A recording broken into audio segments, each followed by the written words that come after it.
Assalamualaikum warahmatullahi wabarakatuh. Di sini kami kelompok satu dari mata kuliah Auditing 2 akan mempresentasikan hasil diskusi kami yang berjudul Menyelesaikan Pengujian Siklus Piutang Usaha dengan dosen pengampu Ibu Dini Suryandari SEMSI dan Ibu Ayu Martaning Yogi Ardina SEMSC.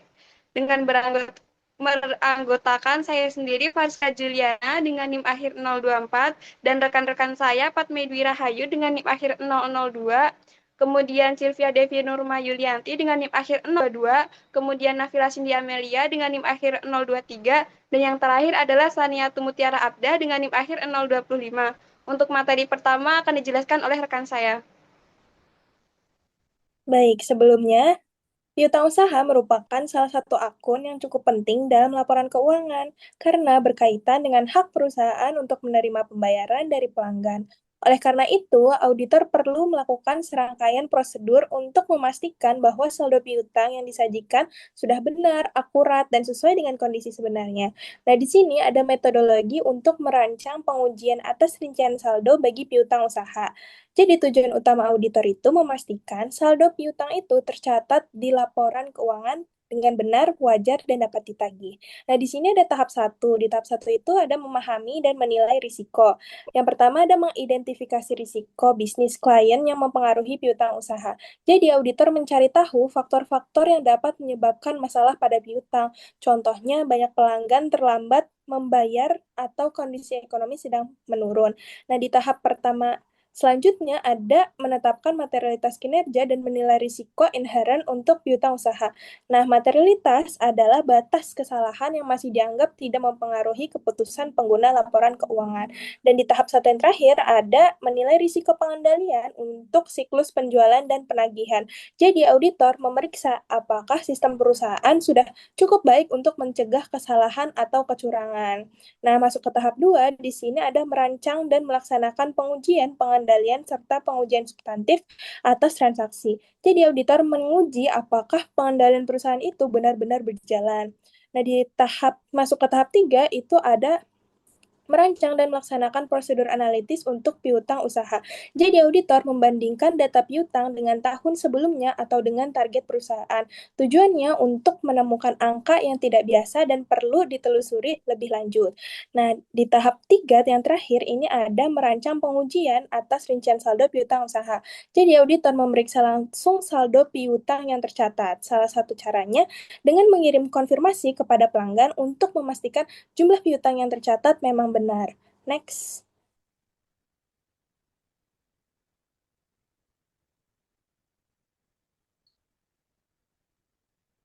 Jadi, sebelum melakukan pemeriksaan lebih lanjut, auditor terlebih dahulu menetapkan tujuan audit yang ingin dicapai dan menilai beberapa risiko yang dapat mempengaruhi kewajaran saldo piutang usaha. Nah, langkah ini penting sebagai dasar dalam menentukan prosedur audit yang akan dilakukan pada tahap berikutnya. Di sini ada tujuan audit terkait saldo piutang usaha. Nah, pada slide ini dijelaskan mengenai tujuan auditor saat melakukan pemeriksaan terhadap saldo piutang usaha. Tujuannya adalah untuk memastikan bahwa piutang yang tercatat dalam laporan keuangan benar-benar mencerminkan kondisi yang sebenarnya. Yang pertama ada saldo piutang usaha sesuai dengan file induk dan buku besar umum detail tie-in. Itu auditor memastikan jumlah piutang pada rincian data sama yang tercatat di buku besar perusahaan. Yang kedua ada piutang usaha yang dicatat ada. Nah, auditor memastikan bahwa pelanggan yang memiliki utang kepada perusahaan memang benar ada dan transaksi tersebut itu nyata. Yang ketiga itu ada piutang usaha yang ada telah dicantumkan. Nah, di sini jangan sampai ada piutang yang terlewat atau belum masuk ke pencatatan perusahaan. Yang keempat ada piutang usaha sudah akurat. Nah, di sini auditor memeriksa apakah nominal piutang sudah sesuai dengan transaksi yang terjadi. Yang kelima, piutang usaha telah diklasifikasikan dengan benar. Nah, piutang harus dikelompokkan sesuai jenis agar penyajian laporan keuangan lebih jelas. Yang keenam, pisah batas piutang usaha sudah benar. Nah, transaksi harus dicatat pada periode akuntansi yang sesuai, tidak boleh maju atau mundur periode. Yang ketujuh, piutang usaha dinyatakan pada nilai realisasi. Nah, auditor memastikan nilai piutang sudah mempertimbangkan kemungkinan adanya piutang yang sulit ditagih. Dan yang terakhir, klien memiliki hak atas piutang usaha. Jadi piutang yang dicatat memang menjadi hak perusahaan untuk ditagih kepada pelanggan. Nah, masuk ke penilaian risiko dan pengendalian piutang usaha. Nah, setelah mengetahui tujuan auditnya, auditor akan melakukan penilaian risiko dan memahami pengendalian yang diterapkan perusahaan. Nah, di sini ada auditor melakukan prosedur analitis pendahuluan untuk melihat risiko salah saji piutang usaha. Nah, auditor akan melakukan analisis awal untuk melihat apakah terdapat risiko kesalahan dalam saldo piutang. Kemudian ada risiko inherent dipengaruhi oleh kondisi bisnis dan ekonomi industri, terutama terkait nilai realisasi piutang. Nah, jadi risiko piutang itu dapat dipengaruhi oleh kondisi ekonomi atau industri. Misalnya saat ekonomi sedang lesu, kemungkinan pelanggan gagal membayar menjadi lebih tinggi.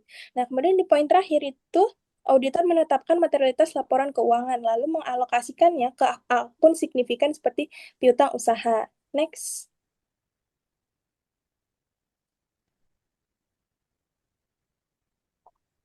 Oke, sekarang kita masuk ke fokus pengendalian internal.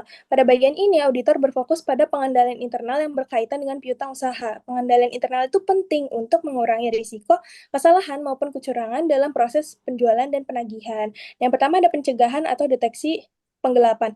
Nah, auditor melihat apakah perusahaan memiliki sistem yang dapat mencegah atau mendeteksi adanya kecurangan seperti pencurian kas atau manipulasi piutang.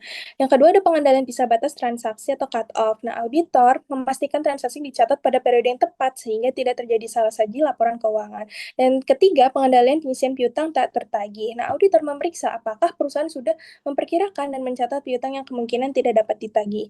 Nah, hal ini penting karena transaksi penjualan dan penerimaan kas secara langsung memengaruhi jumlah saldo piutang usaha yang tercantum dalam laporan keuangan. Nah, apa sih hubungan pada transaksi penjualan? Nah, auditor juga memperhatikan hubungan antara audit transaksi penjualan dengan audit saldo piutang. Nah, yang pertama ada tujuan audit keterjadian. Ini memastikan penjumlahan yang dicatat itu benar-benar jadi. Jika penjualan valid, maka saldo piutang yang muncul di transaksi tersebut juga lebih dapat dipercaya. Kemudian tujuan audit kelengkapan. Nah, memastikan seluruh transaksi itu penjualan sudah dicatat. Hal ini memastikan tidak ada piutang yang terlewat. Dan yang tujuan audit lainnya itu meliputi keakuratan, posting dan ikhtisar, klasifikasi, serta ketepatan waktu pencatatan. Selanjutnya akan dijelaskan oleh rekan saya. Selanjutnya, itu ada merancang pengujian atas rincian saldo, yang fokus utamanya adalah pada saldo piutang usaha. Nah, jadi dalam audit, auditor itu tidak langsung percaya begitu saja terhadap angka piutang yang ada di laporan keuangan. Auditor itu harus melakukan pengujian untuk memastikan apakah saldo tersebut itu benar, wajar, dan dapat dipercaya. Nah, pengujian ini itu dilakukan berdasarkan risiko deteksi dan perencanaan bukti audit. Artinya, auditor itu akan menilai seberapa besar kemungkinan kesalahan tidak terdeteksinya. Jika resiko deteksi itu rendah, maka auditor itu harus melakukan pengujian yang lebih luas dan lebih mendalam karena kemungkinan salah saji itu dianggap lebih besar. Sebaliknya, jika resikonya itu lebih kecil, pengujiannya itu bisa lebih terbatas. Nah, salah satu prosedur yang paling penting dalam audit piutang itu adalah konfirmasi piutang, yaitu auditor meminta pelanggan perusahaan untuk mengkonfirmasi apakah jumlah piutang yang dicatat perusahaan itu memang benar. Nah, di sini ada beberapa prosedur audit. Yang pertama, itu ada piutang usaha ditambahkan dengan benar dan sama dengan file induk serta buku besar umum. Artinya, auditor itu ingin memastikan bahwa total piutang yang dicatat itu tidak salah itu dan jumlahnya itu konsisten di semua pencatatan perusahaan. Nah, pada tahap ini, auditor itu akan memeriksa trial balance atau yaitu daftar piutang pelanggan. Apakah jumlahnya itu sudah benar? Pengujian ini itu dilakukan dengan yang pertama itu voting, yaitu menjumlah angka secara vertikal untuk memastikan totalnya itu benar. Kemudian yang kedua ada cross voting, yaitu mencocokkan hasil penjumlahan horizontal dan vertikal, serta mencocokkan saldo, yaitu membandingkan total piutang dengan akun pengendalian pada buku besar umum. Tujuannya agar tidak ada kesalahan perhitungan yang menyebabkan saldo piutang itu menjadi salah saji. Berikutnya, itu auditor memastikan bahwa piutang usaha yang dicatat itu memang ada. Hal ini itu penting karena ada kemungkinan perusahaan itu mencatat piutang yang sebenarnya tidak ada atau fiktif agar pendapatan itu tampak lebih besar. Nah, auditor itu membuktikan keberadaan piutang melalui konfirmasi kepada pelanggan. Pelanggan ini diminta mengkonfirmasi apakah benar memiliki utang sesuai jumlah yang tercatat. Namun, jika pelanggan itu tidak memberikan balasan, auditor itu akan melakukan prosedur alternatif seperti memeriksa faktur penjualan, mengecek surat jalan atau bukti pengiriman barang, serta melihat pembayaran setelah tanggal neraca. Selain memastikan piutang itu ada, auditor itu juga memastikan bahwa piutang usaha yang ada itu telah dicantumkan. Artinya seluruh piutang yang seharusnya dicatat itu benar-benar sudah masuk ke pembukuan perusahaan. Auditor menilai apakah seluruh piutang yang seharusnya dicatat itu telah dimasukkan dengan membandingkan file induk dengan buku besar serta melakukan prosedur atas transaksi pengiriman. Untuk memastikan bahwa barang yang sudah dikirim kepada pelanggan itu benar-benar sudah tercatat sebagai piutang. Karena jika ada pengiriman yang belum dicatat, maka pendapatan dan aset perusahaan itu bisa menjadi lebih kecil dari kondisi sebenarnya. Selanjutnya, auditor itu memastikan bahwa piutang usaha itu udah akurat. Maksudnya, itu jumlah saldo piutang yang dicatat perusahaan itu benar dan tidak terjadi salah hitung ataupun salah pencatatan. Auditor ini menguji ketepatan jumlah saldo pelanggan melalui konfirmasi dan pemeriksaan dokumen pendukung, terutama pengujian debit dan kredit tiap akun pelanggan. Tujuannya agar jumlah piutang yang dilaporkan sesuai dengan kondisi yang sebenarnya. Next.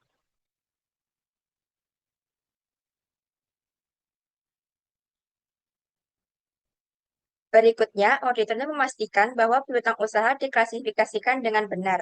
Artinya, piutang itu harus ditempatkan pada kelompok yang sesuai agar laporan keuangan itu tidak menyesatkan. Auditor memastikan pemisahan piutang pihak berelasi, piutang tidak lancar, serta reklasifikasi saldo kredit itu signifikan sebagai utang usaha agar penyajiannya itu sesuai. Contohnya, piutang pihak berelasi itu harus dipisahkan dari piutang biasa karena memiliki hubungan khusus dengan perusahaan. Piutang tidak lancar itu harus dipisahkan karena kemungkinan penagihannya itu lebih lama.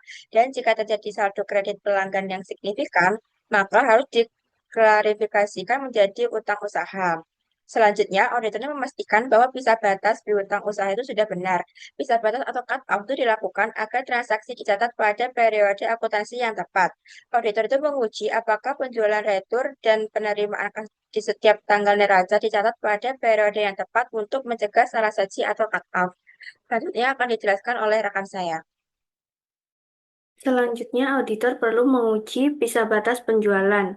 Nah, visa batas penjualan itu memastikan penjualan dicatat pada periode yang tepat melalui pemeriksaan dokumen pengiriman dan pencatatan, bertujuan mencegah salah saji dan menjaga keakuratan laporan keuangan. Salah cut-off bisa membuat laba terlalu besar atau terlalu kecil. Nah, itu maksudnya auditor itu perlu memastikan penjualan itu dicatat pada periode yang benar, karena perusahaan kadang ingin menaikkan laba dengan mencatat penjualan tahun depan ke tahun sekarang.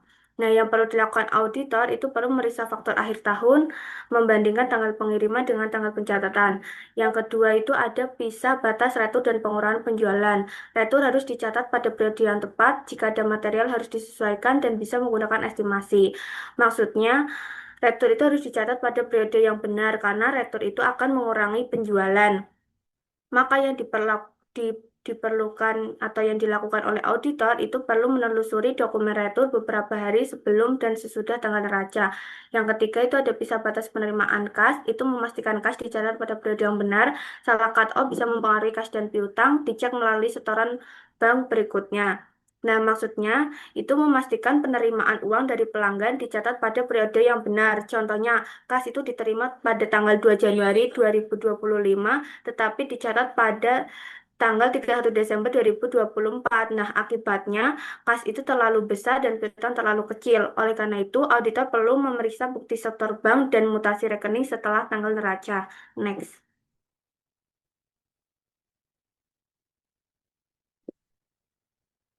Selanjutnya ada prosedur akhir auditor. Yang pertama adalah periksa dokumen beberapa hari sebelum dan sesudah tutup buku. Maksudnya itu auditor perlu mengecek transaksi yang terjadi sekitar tanggal neraca untuk memastikan transaksi dicatat pada periode yang benar. Yang kedua adalah gunakan konfirmasi piutang. Maksudnya, auditor perlu mengirim surat atau email ke pelanggan untuk memastikan saldo piutang yang tercatat itu benar-benar ada dan juga sesuai. Yang ketiga yaitu bedakan salah saji versus perbedaan waktu atau timing difference. Nah, kadang perusahaan itu muncul bukan, kadang perbedaan itu muncul bukan karena kesalahan, tetapi karena transaksi itu dicatat di periode yang berbeda. Nah, salah saji itu kesalahan yang harus diperbaiki. Contohnya penjualan dicatat 10 juta lebih tinggi dari yang sebenarnya, sedangkan perbedaan waktu itu transaksi dicatat di periode yang berbeda tetapi secara akuntansi benar.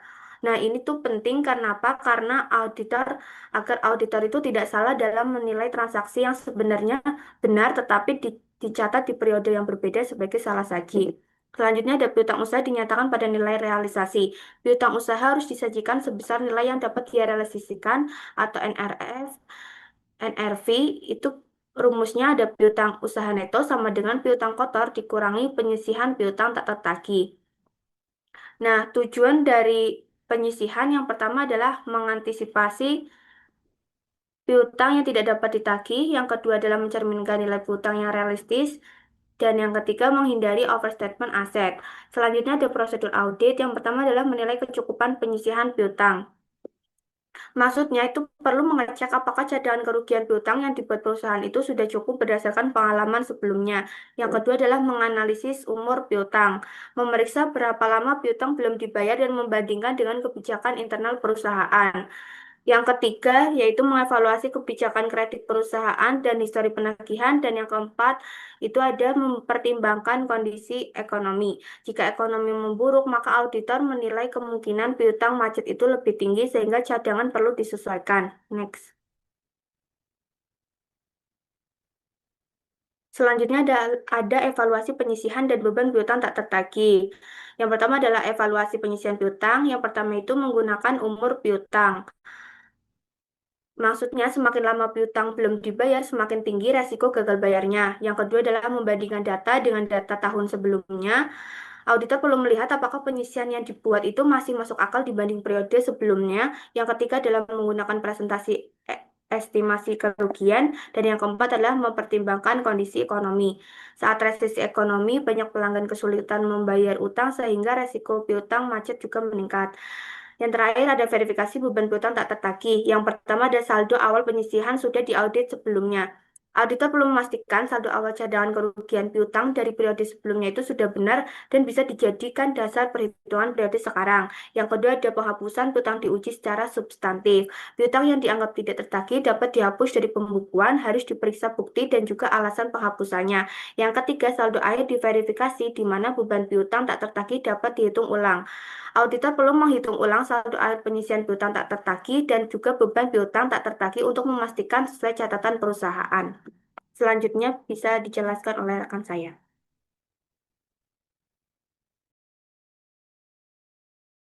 Baik, yang selanjutnya adalah konfirmasi piutang usaha. Jadi, konfirmasi piutang usaha adalah konsep yang terus berulang dalam pembahasan kita mengenai perancangan pengujian atas rincian saldo piutang usaha nih. Di sini ada persyaratan standar auditing, di mana standar audit itu juga menjelaskan bahwa konfirmasi itu tidak selalu wajib dilakukan. Auditor dapat tidak menggunakan konfirmasi apabila diperkirakan tingkat respons dari pelanggan itu sangat rendah sehingga hasilnya itu tidak dapat diandalkan. Selain itu, jika perusahaan memiliki sistem pengendalian internal yang kuat dan auditor sudah memperoleh bukti audit lain yang cukup, seperti hasil pengujian transaksi dan prosedur analitis, maka auditor dapat mempertimbangkan prosedur alternatif sebagai pengganti konfirmasi. Jadi, konfirmasi piutang itu merupakan bukti yang kuat, tetapi penggunaannya itu tetap mempertimbangkan efektivitas dan kondisi perusahaan yang diaudit. Next.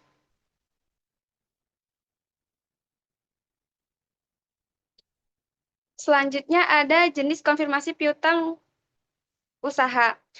Di sini ada beberapa jenis konfirmasi. Yang pertama itu adalah konfirmasi positif atau positive confirmation, di mana pelanggan itu harus memberikan jawaban apakah saldo yang tercantum itu sudah benar atau belum. Jenis ini dianggap paling andal karena auditor memperoleh tanggapan langsung. Yang kedua ada formulir kosong atau blank confirmation, di mana auditor itu tidak mencantumkan saldo piutang usaha, sehingga pelanggan itu harus mengisi sendiri jumlah yang menurut mereka benar. Cara ini dapat meningkatkan keakuratan karena pelanggan itu tidak hanya menyetujui angka yang sudah ada. Yang ketiga ada konfirmasi faktur atau invoice confirmation, yang dimana ini tuh berfokus pada faktur tertentu, bukan keseluruhan saldo piutang pelanggan. Yang terakhir ada konfirmasi negatif atau negative confirmation, yaitu pelanggan itu hanya diminta merespon apabila tidak setuju dengan saldo yang dicantumkan. Metode ini biasanya digunakan ketika risiko salah saji relatif rendah. Jadi pemilihan jenis konfirmasi itu bergantung pada tingkat risiko dan tujuan audit yang ingin dicapai. Next.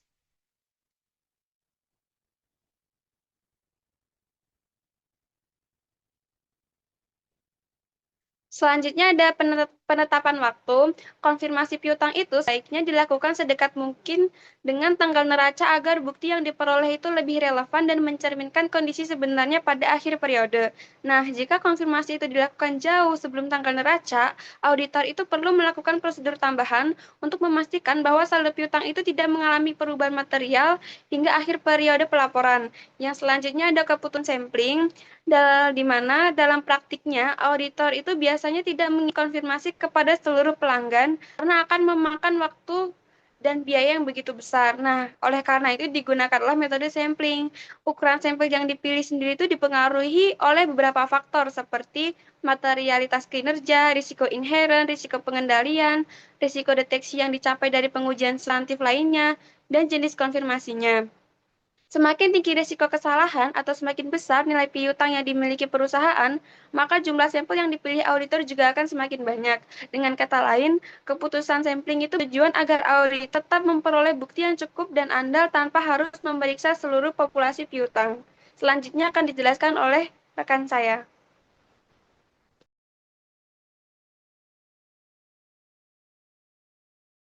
Selanjutnya adalah verifikasi alamat dan penyelenggaraan pengendalian. Jadi pada tahap ini auditor harus memastikan alamat surat atau email konfirmasi benar dan tetap mengendalikan proses pengiriman serta penerimaan balasan agar respons diterima langsung oleh auditor dan tidak melalui klien.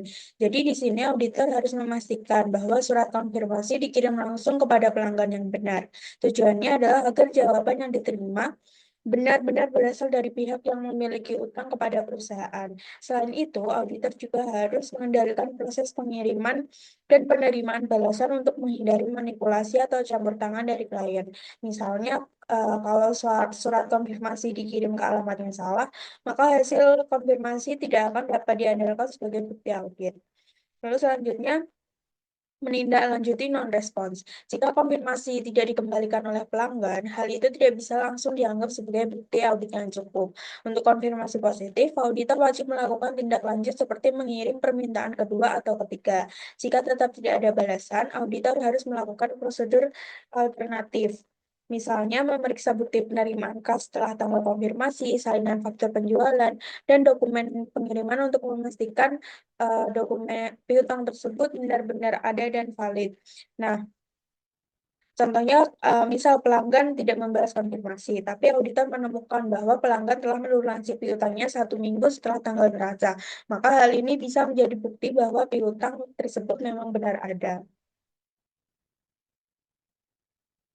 Selanjutnya adalah analisis perbedaan. Jadi jika permintaan konfirmasi dikembalikan oleh klien, auditor harus menentukan penyebab perbedaan yang dilaporkan. Perbedaan yang paling sering terjadi adalah pembayaran belum dilakukan, barang belum diterima, barang telah dikembalikan, kesalahan klerikal, dan jumlah yang diperdebatkan. Jadi ketika pelanggan membalas konfirmasi, kadang jumlah yang dicatat perusahaan itu berbeda dengan jumlah yang diakui oleh pelanggan. Nah, auditor harus menyelidiki penyebab perbedaan tersebut dan menentukan apakah perbedaan tersebut wajar atau menunjukkan adanya kesalahan pencatatan. Nah, penyebab perbedaan ini tuh bisa terjadi karena pembayaran masih dalam proses, barang masih dalam perjalanan, retur penjualan belum dicatat, dan kesalahan pencatatan oleh perusahaan atau pelanggan. Misalnya, perusahaan itu mencatat piutang 100 juta, tapi pelanggan mengakui 90 juta karena ada retur 10 juta yang belum dicatat oleh perusahaan. Lalu yang terakhir adalah menarik kesimpulan. Jadi jika semua perbedaan itu telah diselesaikan, termasuk yang telah ditemukan dalam melakukan prosedur alternatif, auditor harus mengevaluasi ulang pengujian internal tersebut. Setiap salah satu klien harus dianalisis untuk menentukan apakah hal tersebut konsisten atau tidak konsisten dengan tingkat risiko pengendalian yang dinilai pada awal audit.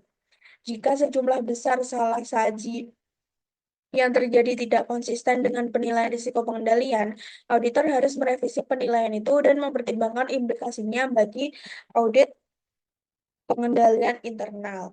Nah, hal yang harus dievaluasi auditor itu seperti apakah piutang itu benar-benar ada, apakah jumlah piutang sudah tepat, apakah seluruh piutang telah dicatat, dan apakah pengendalian internal perusahaan berjalan dengan efektif.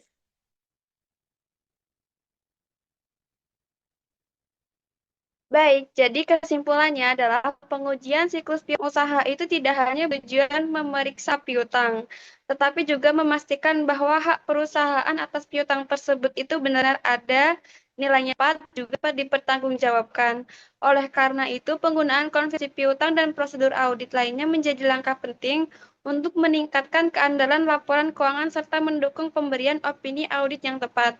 Sekian pemaparan materi dari kelompok kami, kurang lebihnya mohon maaf. Wassalamualaikum warahmatullahi wabarakatuh.